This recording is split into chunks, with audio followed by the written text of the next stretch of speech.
आजच तुम्ही जे आहे पाहिलं असेल काही वर्तमानपत्रातून राष्ट्रवादी काँग्रेसचे प्रांतिकचे अध्यक्ष खासदार तटकरे यांनी स्पष्टपणे ह्या ज्या बातम्यांचा इन्कार केलेला आहे की काही ठिकाणी असं जे बोललं जात आहे ते साफ चुकीचं आहे.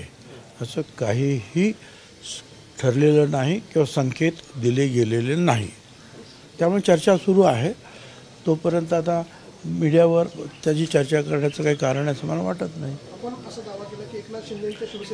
अर्थात आम्ही केला आहे दावा तो.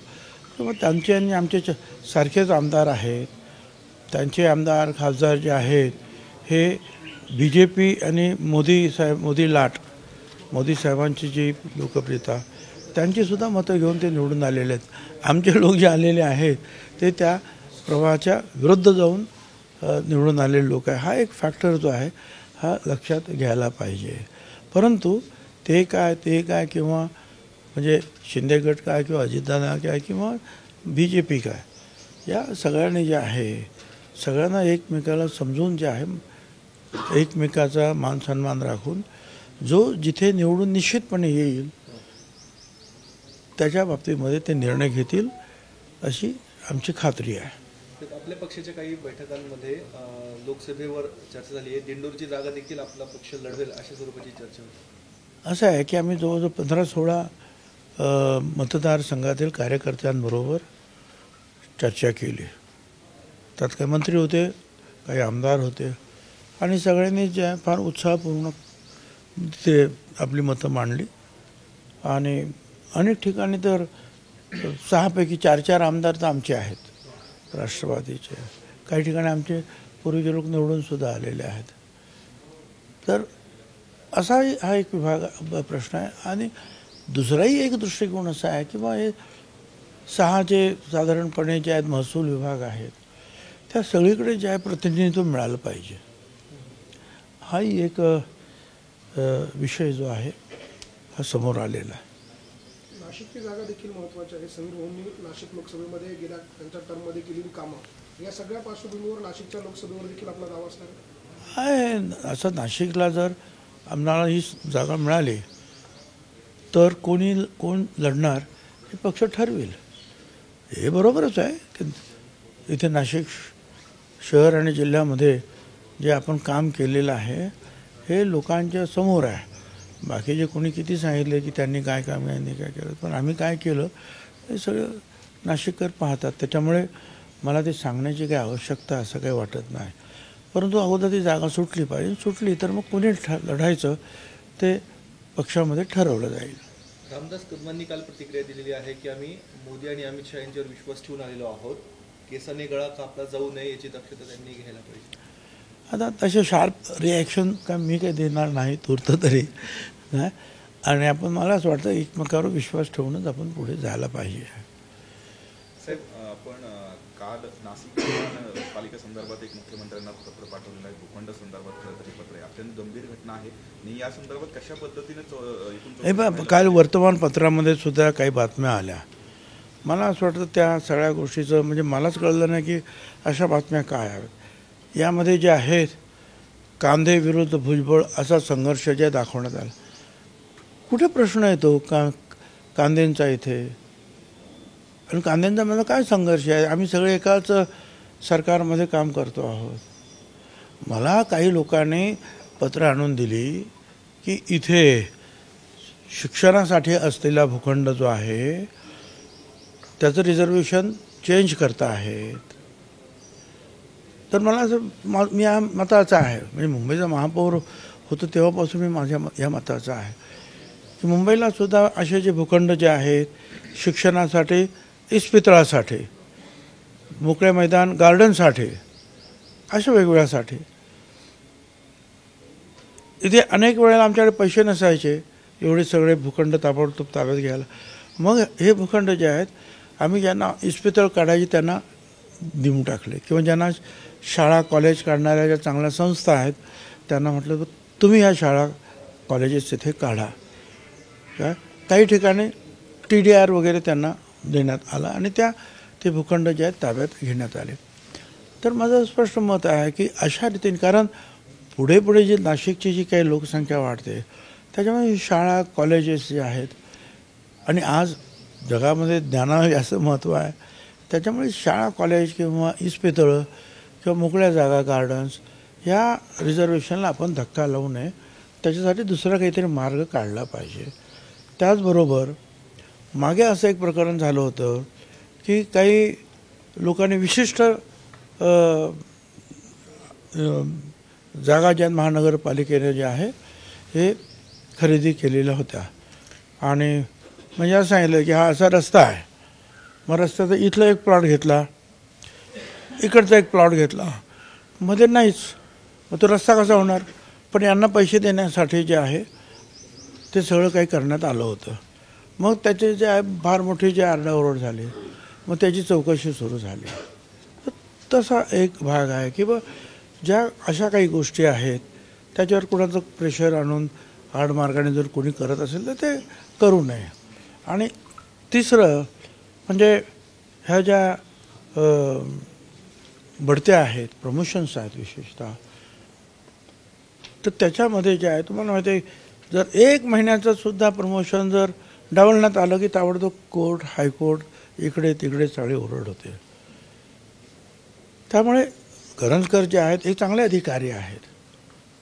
तर मी त्यांना सुद्धा फोन करून सांगितलं की असं आहे की कोणी काहीतरी सांगेल तर त्याला पण तुम्ही बळी पडू नका कारण अडचणीत सापडल्यानंतर मग कोणी सोडवायला काही येत नाही.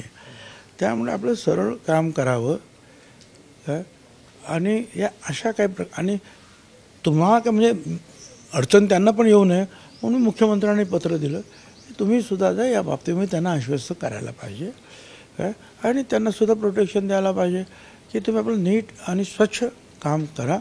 नियमाने जे आहे प्रमोशन्स जे आहेत ते करा. आवश्यक असेल तर व्यवस्थित कारणं देऊन मग तुम्ही जे आहे त्याच्याबद्दलचे जे काही भूखंड जे तुम्हाला घ्यायचे असतील महानगरपालिकेला तर घ्या. उगीच कोणाला तरी पैसे द्यायचे आहेत आणि कारण नाही म्हणून ते घेऊ नका. आणि ह्या पब्लिक ॲम्युनिटीजसाठी लोकांच्या या सुखसोयीसाठी जे भूखंड आहे शाळा कॉलेज इस्पितळं वगैरे वगैरे त्याचं रिझर्वेशन अजिबात करू नका हे मी त्यांना सांगितलं आणि मला असं वाटतं की ते त्याप्रमाणे ते ऐकतील. काय त्याचा अर्थ कोणीतरी लावला की त्यांच्या विरुद्ध काहीतरी आरोप केला नाही. त्यांच्या विरुद्ध आरोप केलेले नाहीत. ते माझ्या दृष्टीने नवीन असल्यामुळे तिथे त्यांना फक्त ज्या इतिहास सांगितला की ह्या गोष्टी आपल्याला सांभाळून करायला पाहिजेत याच्यामध्ये जाऊ नका. आणि मला स्वतःला असं वाटतं एक नाशिककर म्हणून सुद्धा की ह्या गोष्टी ज्या आहेत अशा रीतीने झालं पाहिजे. नाहीतर बरं दुसरं आता असं आहे की ह्या सगळ्या जर अशा गोष्टी तुम्ही काही केल्या तर वर्तमानपत्रातून त्याच्यावर विरोधी पक्ष ज्या हल्ला करणार आणि आता निवडणुका आमच्या सगळ्यांच्या जवळ आल्या त्याच्यामध्ये महायुती लढणार आहे. पक्ष कुठलाही असेल उमेदवार कुठलाही असेल पण सरकारचा उमेदवार इथे उभा राहणार आहे. नाशिक जिल्हा इथे उभा राहणार आहे दिंडोरीला उभा राहणार आहे पुढे उभे राहणार आहेत. आणि मग अशा वेळेला जे आहे या अशा प्रकारचे हल्ले जर झाले विरोधी पक्षाकडून तर ते योग्य होणार नाही. ह्या अशा टीका टिप्पण्यात ऐन वेळेला म्हणून मी त्यांना सावध केलेलं आहे. बाकी माझं कुणाशीही भांडण नाही कांद्यांबरोबर अजिबात नाही कारण त्यांचा काही संबंध येतच नाही. आणि करंजकर जे आहेत त्यांना मी फक्त त्यांना सूचना दिली त्यांना जागृत केले या बाबतीमध्ये जरा सांभाळून काम करायला पाहिजेत आपल्याला. साहेब लवासा प्रकरणी शरद पवारांनी हायकोर्टात धाव घेतलेली आहे. चौकशीच्या याचिकेला त्यांनी विरोध केलेला आहे. स्वाभाविक आहे ना की कुणाला या अशा प्रकारचं जर काही गोष्टी व्हायला लागल्या या यंत्रणांकडून तर शेवटी लोक कोर्टात जाणारच. आम्ही कोर्टात जातो हायकोर्टात जातात सुप्रीम कोर्टात जातात. लोकशाहीमध्ये ह्या ज्या यंत्रणा निर्माण केलेल्या आहेत मशिनरीज निर्माण केलेल्या आहेत त्याचा फायदा सगळे घेणार ना. सगळ्यावर ठाकरे गटाच्या याचिकेवरती आज सुप्रीम कोर्टात सुनावणी होण्याची शक्यता आहे. जो अध्यक्षांनी निर्णय दिला होता त्यावरती सुनावणी. आता मला काय माहिती मी वकील पण नाही तिथला आणि न्यायाधीशसुद्धा नाही. आता आपण पाहायचं हे काय निर्णय येतो आहे काय तिथे आर्ग्युमेंट्स होत आहे. धन्यवाद सगळ्यांना. काय आता दुसरं काय नाही. जरांगे पाटील आहे, हां मनोज जरांगे पाटील बीडमध्ये 150 ते 200 जणांवर गुन्हा दाखल झाला आहे. माहीत नाही मला काही कल्पना नाही त्याची. साहेब मनसेचा वर्धापन दिवस आहे. राज ठाकरे आजपासून 3 दिवस नाशिक दौऱ्यावर आहे. सर्वच पक्षीयांकडून नाशिकमध्ये करण्यात येत आहे. नाही ते असं आहे ना की लोकशाही आहे. प्रत्येक पक्ष जो आहे आपला पक्ष वाढवण्यासाठी प्रयत्न करणार आणि निवडणुकीच्या वेळेला तर त्या संदर्भात अधिक प्रयत्न करावे लागतात. त्या सगळ्यांना आपण शुभेच्छा दिल्या पाहिजेत. जो कोणी पक्ष येईल, जे सन्माननीय नेते येतील, लोकशाहीमध्ये त्यांना मोकळेपणानं काम करून दिलं पाहिजे. आमच्या सगळ्यांच्या शुभेच्छा. शेवटी लोक ठरवतात काय आहे ते. धन्यवाद सगळ्यांना. धाराशिवच्या जिल्हाधिकाऱ्यांनी निवडणूक आयोगाला पत्र लिहिलं आहे. मराठा आरक्षणाच्या अनुषंगानं यंदा निवडणुकीत जास्त मराठा समाजाचे उमेदवार उभं राहण्याची शक्यता आहे. माहीत नाही मला काय ते बघतील काय ते निवडणूक आयोग पाहिजे. या निवडणुका बॅलेट पेपरवरती यावा यासाठी मराठा काही संघटनांनी आता जरांगे पाटलांनी असं आवाहन केलं होतं आणि त्यानंतर प्रत्येक गावातून जास्तीत जास्त उमेदवार उभे करण्याचा त्यांचा आता प्रयत्न असणार आहे आणि या निवडणुका मशीनवर ईव्हीएमवरून बॅलेटवर आणण्याचा त्यांचा प्रयत्न असणार आहे. खरं म्हणजे निवडणुकीच्या लोकशाही प्रक्रियेला अडथळा निर्माण करण्याचा हा प्रयत्न आहे. ते जर लोकशाही जर मानत असतील तर अशा प्रकारचे अडथळे निर्माण करू नयेत. बरं हे सोपं आहे का? मी जेव्हा विचार करतो त्यावेळेला एक फॉर्म जर भरायचा असेल तर कुठल्या तरी वकिलाची जी आहे आपल्याला मदत घ्यावी लागते की इथे काय भरायचं, इथे काय भरायचं, राईट. त्याच्यानंतर ते काय डिपॉझिट किती आहे? 5,000 रुपये असेल कमीत कमी. मला काही कल्पना नाही, 5,000 रुपये निदान ते डिपॉझिट असेल. मग आता तुम्ही समजा एवढे सगळे उमेदवार उभे केले तर एवढे सगळे वकील पाहिजेत. गावातून एवढे सगळे पैसे भरण्यात आले पाहिजेत. म्हणजे डिपॉझिट भरण्यासाठी सुद्धा काही कोटी रुपये लागतील ना. एवढे सगळे उमेदवार उभे करायचे. आता हे कितपत त्यांना शक्य आहे हे मला कल्पना नाही. पण लोकशाही प्रक्रियेमध्ये, निवडणुकीच्या प्रक्रियेमध्ये केवळ अडथळा आणायचा कारण आपली काहीतरी एक मागणी आहे त्यासाठी अशा प्रकारचा हट्टाग्रह करणं बरोबर आहे असं मला तरी वाटत नाही. तर 13 तारखेला शरद पवारांची नाशिकमध्ये सभा होणार आहे निफाडमध्ये. राहुल गांधी देखील 14 तारखेला नाशिक पंथावर रोड शो करत आहेत. काय परिणाम जाणवेल महायुतीला? असं मी तुम्हाला आता मगाशी तेच सांगितलं की सर्व पक्ष येणार, आपल्या कार्यकर्त्यांशी चर्चा करणार, आपल्या मतदारांना आवाहन करणार आणि लोकशाहीची ही प्रक्रिया जी आहे ही अशी स्मूथली जी आहे सगळी चालली पाहिजे का. आणि जे जे आपल्याकडे येतील त्या सगळ्यांचं जे आहे लोक नीट ऐकतील कोण काय बोलतो आहे, कोण काय बोलतो आहे आणि शेवटी लोक ठरवतील. पण हे सगळ्यांचं स्वागत, सगळ्यांना शुभेच्छा. धन्यवाद. साहेब, आणखीन एक मागच्या काही दिवसांपासून अगदी पंतप्रधानांपासून ते सगळेच नेते काळ्या मंदिरात जात आहेत. त्यामुळे आगामी निवडणुकां संदर्भात हिंदुत्वाचा मुद्दा हा महत्त्वाचा ठरेल असं आपल्याला वाटतं. मला काही कल्पना नाही, परंतु ज्यांच्या ज्या भावना आहेत त्याप्रमाणे मंदिरामध्ये जातात.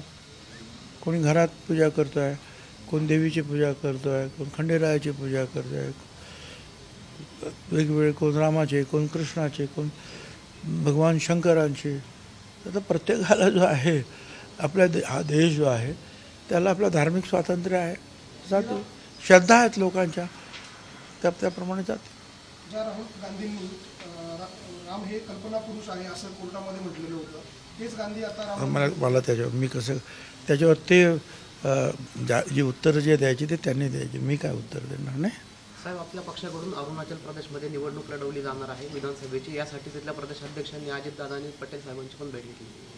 हे खरं आहे कारण अरुणाचलमध्ये आमचे काहीतरी 8 आमदार निवडून आलेले आहेत आणि ते 8 आमदार आमच्याबरोबर आहेत आणि ह्या लोकसभेबरोबरच निवडणूक आहे तिथल्या विधानसभेची. त्याच्यामध्ये सुद्धा आम्हाला लक्ष घालणं भाग आहे म्हणून ते भेट घेत आहेत आणि त्यांना संपूर्ण सहकार्य आमच्याकडून आम्ही करू. अरुणाचल प्रदेशमध्ये राष्ट्रवादीचे आमदारच नाही असं शरद पवार गटाने आरोप केलेला आहे. भाजपच्या संस्थेला राहून खोटं बोलण्याची सवय लागली असं पद्धतीचा आरोप देखील करण्यात आलेला आहे. मी त्यांच्याबद्दल मी ते काय ऐकलं नाही ते काय म्हणाले ते, परंतु ते आमदार आमचे आहेत आणि ह्या सगळ्या आमदारांना पवार साहेबांबरोबरच आम्ही असताना त्यांनीच सांगितलं की BJP किंवा खरं म्हणजे तिथे दुसरी कोणतरी व्यक्ती जी आहे मुख्यमंत्री आहे आणि त्यांना BJPचा सपोर्ट आहे, तर त्या मंत्रिमंडळामध्ये त्यांना तुम्ही सपोर्ट करा. असं त्याच वेळेला ज्या वेळेला 2 आमचे गट झालेले नव्हते त्याच वेळेला पवार साहेबांच्या नेतृत्वाखाली तो निर्णय घेण्यात आलेला आहे आणि त्याप्रमाणे मग त्यांनी त्या सरकारला पाठिंबा दिलेला आहे. आणि ते जे सगळे आमदार जे आहे, ज्या वेळेला अजित पवार गट वेगळा झाला त्यावेळेला ते सगळे आमच्याकडे आले. त्याचा कार्यक्रमसुद्धा आपण पाहिला, त्यांचं स्वागतसुद्धा आपण केलं. तो कार्यक्रम सगळ्यांनी पाहिलेला आहे, लक्षात घ्या तो. त्याच्यामुळे आता मला माहीत नाही कोण काय बोललं असेल, तर माझ्या माहितीप्रमाणे ज्ञानाप्रमाणे हे असं आहे काय, त्याप्रमाणे आता हे तुमचं हे परत घ्या. देश विदेशातील प्रत्येक घडामोडींचे लाईव्ह अपडेट मिळवण्यासाठी आता साम टीव्हीच्या सर्व सोशल मीडिया प्लॅटफॉर्मला लाईक, फॉलो आणि सबस्क्राईब करा. तसंच सर्व नोटिफिकेशनसाठी बेल आयकॉन प्रेस करायला विसरू नका.